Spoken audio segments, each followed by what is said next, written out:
Hala guys, ang ito sa inyo. Naparit ko karupin niya guys. Ganyan ko siya kay galing siya sa punuan. Nagka sa punuan na guys.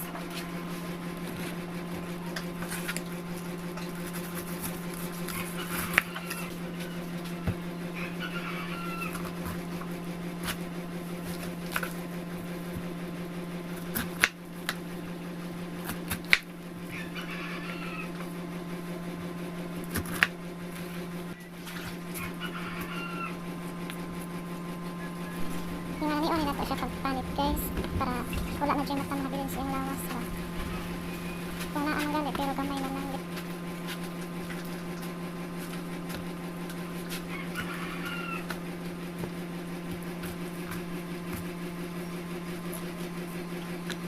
Ito na guys.